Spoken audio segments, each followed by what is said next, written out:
This is From the Desk with Jada Montemarano. Conversations with the innovators, leaders, and experts who are shaping the future of human resources through cutting-edge technology. Only on the Purple Acorn Network.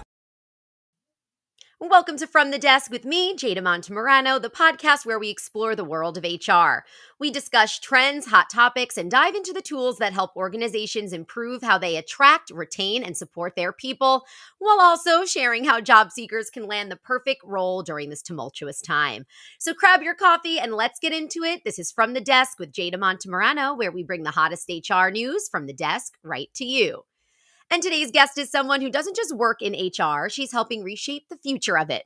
With over a decade of hands-on experience in human capital management, Lydia Wu brings a rare blend of strategic insight, tech-savvy innovation, and real-world grit to the table from her experience as a chairperson for the Society for People Analytics and Data-Driven. From advising the C-suite to rolling up her sleeves with data and systems, Lydia has seen the HR landscape from every angle and knows where the bumps in the road are. Her mission to strip away the mystery around HR and technology and spark those light bulb moments, which you can find also on her popular channel, Oops, Did I Think That Out Loud? And hopefully Lydia will be able to do that for us today. So welcome to the show, Lydia. Thank you for joining us. Thanks so much for having me here.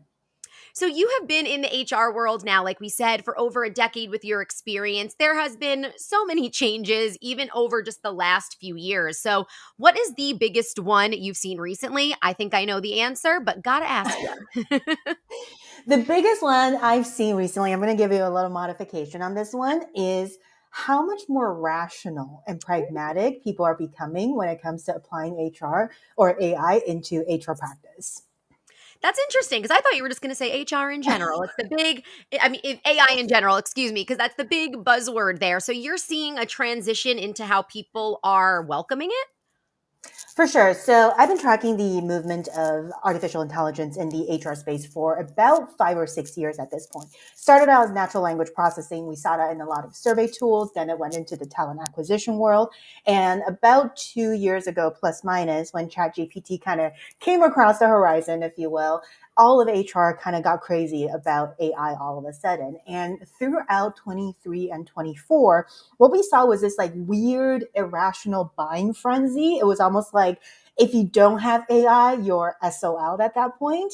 And now entering 2025, and I would say through late 24 as well, I'm seeing a much more pragmatic approach in understanding that AI is just a tool. It's a tool here to stay, but it's still really important for the HR function to really define their challenges and figure out how to apply the tool to their challenges rather than just blindly say things like, let's do AI or we need AI. And as someone who talks about and works in merging HR with this, I'm combining these words today, HR and AI, combining HR with technology, is this kind of the biggest transformation in that HR technology space, the use of AI, or has there been other ones down the road? It's the messiest one, I would say. I would say the biggest one for HR probably happened about decade, 2 decades ago when we decided to put HR in the clouds and took ourselves out of our filing cabinets, thankfully. I do not regret that moment. So with that said, I think when we went into the clouds, our data started becoming democratized in a way that we haven't seen HR data democratized before. Because previous to that, it was in filing cabinets, locked away in an HR office that nobody ever had access to. And all of a sudden, it was in the digital realm, if you will. So with that in mind, that's kind of what catapulted HR and quite honestly, HR technology as a category on its own. And then on top of that, all of the different iterations of user experience going mobile and everything else over the last decade has dramatically changed the landscape of HR technology across the board. Now, the reason why I say this is the messiest one yet is because if we track ourselves back 2 decades, when we went into clouds, that was about 10, 20 years after the enterprise went into the clouds. When we decided to go mobile, that was maybe 5 years after the enterprise and the consumer world decided to go mobile. When we decided to focus on a unified UI, UX layer or the user experience in general, that was maybe about 10, 15 years after the marketing world has talked about it, UI, UX. So while it was innovative for HR, we had a guidebook of sorts. We had a Google map of sorts that says, okay, don't go there. This is probably the most optimal route. You just have to figure out how to make it work for you. Whereas AI is a everyone, everywhere, all at once type of thing where the enterprise hasn't figured it out, the researchers haven't figured it out, and now we're just tossing everyone in the HR world into the mix and kind of saying, good luck, knock yourselves out, figure it out.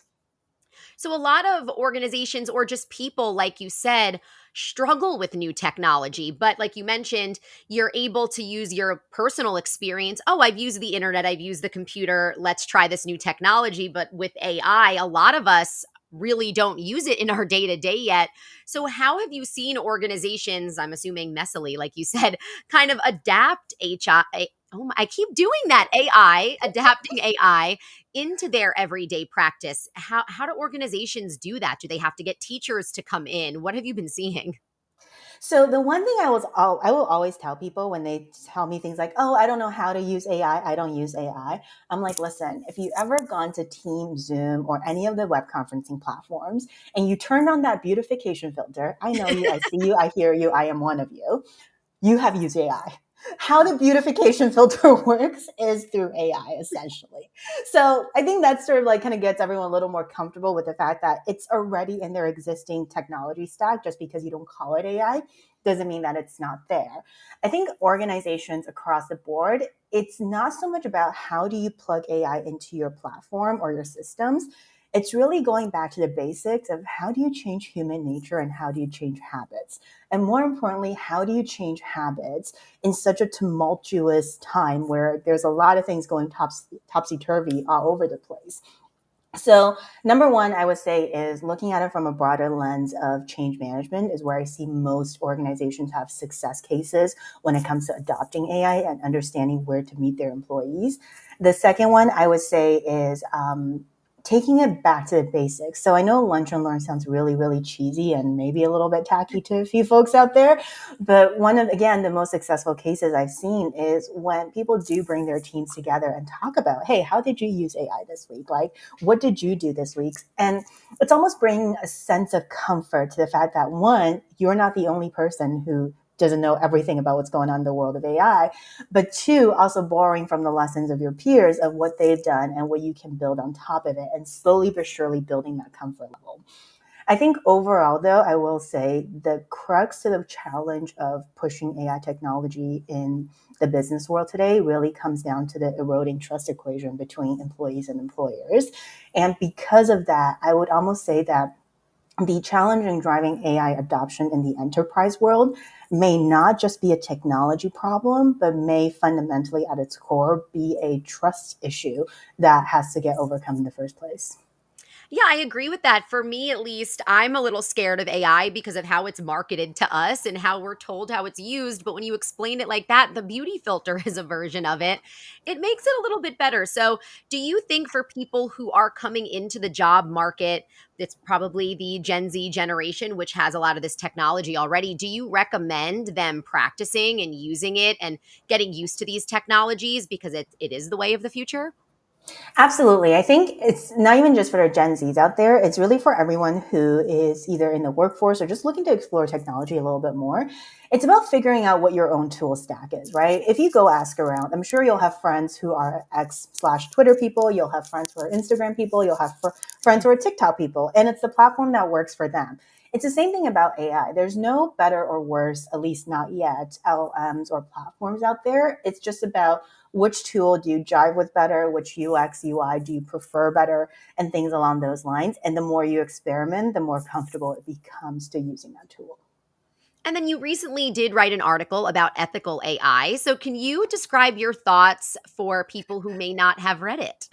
Oh my gosh. So it was my little bone to pick with this whole marketing slogan of ethical AI. Let me take you back about a year ago. So a year ago, just after the rise of AI in the HR world, if you will, someone brilliantly went, hang on a second, guys. What happens with all the biases we have coded into the system? How do we know the decisions that AI is making on our behalf are actually the right ones? And they started kind of coming up with the term of like ethical AI, overcoming biases in AI, responsible AI. And you have a whole bunch of marketing slogan that essentially drove the view of the legal and compliance aspect of AI technology tools, which I absolutely love.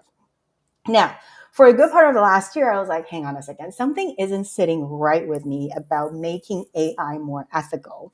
And I started digging into the reasons why. And the more I understood of how AI tools and LLMs that build the tools are trained and are prompted in the back end, the more I realized what my challenge was with ethical AI, which is fundamentally speaking, humans taught AI at the end of the day. Everything any LLM knows today comes from human knowledge. So to say an AI tool is biased, we're also effectively holding a mirror to ourselves and saying that, yeah, we've made some biased decisions as humanity, as an organization, whatever it may be.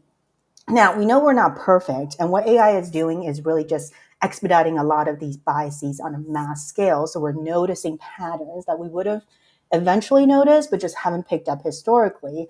But for me, the challenge of ethical AI really comes down to asking the question, it's not the technology, but are we building the systems, the structures, and the framework for AI to be trained in an ethical manner and for us to generate future data in an ethical manner? Because otherwise, you're just creating garbage in, garbage out sort of situation.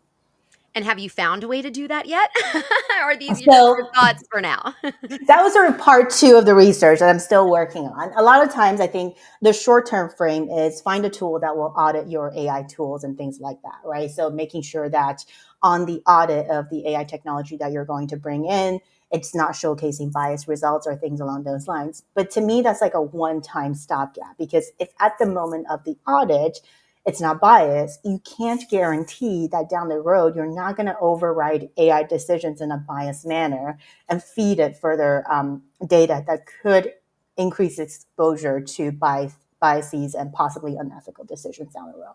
So the second part then becomes how do you kind of reinvent the wheel a little bit as the bus is driving down the road? So how do you question the system of HR that we've built today to make sure that whatever data that we're feeding and whatever data we're collecting and therefore decisions we're making are done in an ethical manner and in a manner that we are okay with robots or AI repeating in the future.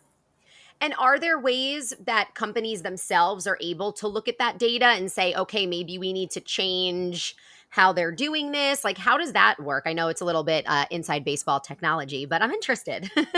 For sure. So, I mean, companies have had this ability to audit their own data for a very long time, right? People analytics came to market as a function about 20 years ago. I would say it kind of had its rapid rise starting about 10 years ago. And now it's actually a function recognized in HR. So any people analytics professional would be able to audit the data. Now, it's not the data audit, I would say, from my experience, that's often the problem. It's getting the leadership teams and those who can take action to want to take action and do something about it. It's about that internal political capital, which is a little more challenging to leverage and not always playing on the sort of spectrum of what is important to the people analytics team, what is important to the data team, and what can be done from a fair and ethical manner. And we've been speaking a lot about the human aspect to HR as well, blending with the technology. So, when people talk about AI and talk about technology, it's always replacing jobs. We're not going to have human jobs anymore, but we know that the human aspect is just as important. So, how are you seeing that blending happening and where do you see that going? So thankfully, I'm starting to see that in the academic world a lot more. If we start looking at the way academic research is done about the human psyche, fortunately, over the last couple of years, we're seeing a lot more studies into human creativity, essentially. And the reason why I think that's incredibly important is if we kind of take ourselves back 5 decades or way back when, starting at the Industrial Revolution part of things, we've been measuring things, oddly, that are the most easily automated, meaning how fast can you produce something? How quickly can you do this? How efficiently can you do all of those tasks in the work environment? And those are typically the tasks that we are doing today, but eventually technology could replace and can very easily replace in a very repetitive manner. What we haven't tapped into, interestingly, as workplace research, is the idea and the capacity of human creativity. Meaning, we all know that AI is trained on human knowledge throughout history. So the more knowledge we generate, the easier it is to train AI and the more work AI can pick up on our behalf. And with all of that in mind, the question then comes, a person's role at work, once you take away all of the mundane, the administrative, and the operational, what is truly strategic or creative about this role, I think is a reflective piece, if you will, most HR professionals need to think about, not just for their own roles, but also for the future of work and understanding how their organizations will reshape itself with AI and technology in play. Because, as you mentioned, there's a lot of those mundane tasks that can be done with technology. But I assume, after some conversations that I've had with others in the field, that when you get down to the maybe the final candidate, you want that one on one human interaction will always still be there, right? The human interaction will always be there. And I would say not even the final candidate, maybe your final two or three. Because here's the thing, in any AI interview or talent acquisition tool, you can tell the AI your preferences. So, for example, when I used to hire for people analytics teams, I would say I prefer a degree in data science or I prefer a degree in IO psychology. However, sometimes you'll have a final two candidate with a lot of practical experience, but zero degree.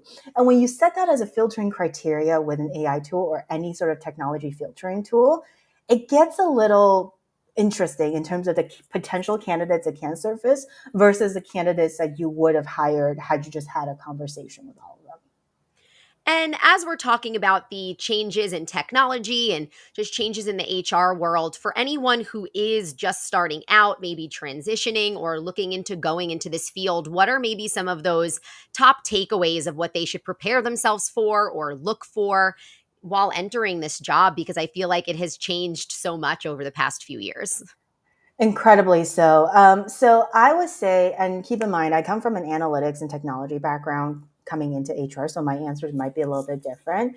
But my number one criteria for anyone who's looking to enter into this world is understand how a business works, understand the financial terms, understand how a P&L works and what drives your company's P&L and where people become a lever in that P&L. Because the sooner you get that, the easier it is to have a lot more influencing conversations across the organization and pushing decisions through faster as an HR function. The second thing I would say is you don't need to know technology per se, but you do need to understand systematic thinking, meaning that you need to be able to question the why of a process and track a process back to its origins to understand how certain decisions are made, what are the drivers of the process, and where are the bits that you can fix in the short term, long term, whatever is in between. The third piece I would say, again, you don't need to be a data scientist, but you can't be afraid of numbers because there's still a lot of HR professionals who I speak with who are basically telling me like, well, I was never really a numbers person. And I think while that would have worked 20 years ago, I don't think standing in 2025, you can be a not numbers person and still work in HR because the more I spend time in this function, the more I'm realizing how much more data driven it is compared to the rest of the organization. And then in that data, that's very interesting to me because I would have never thought of it as being a numbers job either. Can you explain what those numbers are? Like, what kind of numbers do HR professionals need to be good at? For sure. So a lot of times it comes down to like, okay, well, HR, you're here to make people happy, right? Like, quote unquote. You're here to make sure they have a great experience. But here's the thing: great experience come at a cost. When you stand in front of your CFO asking for X amount of budget dollars to deliver that great experience, when the times are great, we know we all get the budget. When we're sort of in this weird little economic loop that we're in, we're seeing the aftermath of what happens when you say like I'm here to deliver a great experience and your CFO is looking at you going like, yeah, my books are tight, that's adorable, move on. Whereas if you were to have a conversation around like, yes, I'm here to deliver a great experience, but let me prove to you how in the last 2 years increasing employee experience has decreased turnover or has decreased our cost to hire, so on and so forth. That's a much more succinct business case to be made about whatever it is that you're trying to do as an HR function, as opposed to just saying like, kumbaya, let's hold hands. I'm here to reduce conflict and make sure everyone's happy. Yeah, the higher ups always want the numbers and how to save the money, right? Well, Yes. now, so now taking it kind of to the other side, I always like to end our show with advice for the job seekers out there. We're talking about a lot of the tumultuous times we're in, companies paring down, a lot less money out there to go around. So, from your expertise, let's take it into that technology AI standpoint. When a job seeker is applying to a job, I've heard that a lot of people use AI resumes and all of that, which could be good or bad. What is your kind of top tip to a job seeker? And let's put it into that, like how to use the AI technology to their favor. So, funny story for you. I'm actually in the process of running an experiment of Ooh. how AI job applications work, what ATSs will actually kick back. So, it's still in the very initial framing stages of this, but out of sheer personal curiosity, I was like, I'm going to give it a try. Here's the thing, based on my research and knowledge of AI job application tools and just ATSs so far, what remains true and what has always remained true over the last decade, 2 decades, is the aspect of keywords. So making sure that your keywords are reflective of the keywords of the job search, that's never going to hurt you. The other thing too is make sure there is a human at the center. So when we do AI technology design in HR, there's always a concept that we advocate of keeping the human at the center, meaning that AI can take 80-90% of the work, but the final decision has to come to a human. As a job applicant, I think folks need to take a similar lens to it, meaning get the AI tools to feed you more jobs, to kind of sequence the job application process, to help you answer some of the questions so you don't have to write your experience down in 10 different ways, 10 times for 10 job applications. But at the very end, always make sure you use a tool that will allow you to review that final application before you hit the submit button. So if there's anything anywhere that doesn't sound like you or sound like something that you would say, go ahead and change it. Because at that point in time, AI has done the 80-90% of the work that it was supposed to do. You kind of still have to do a little more work if you want your resume reviewed. And I think the other sort of, I'm going to call a rumor slash hearsay, I'm still in the process of testing it out, is that a lot of ATSs are picking up AI based applications.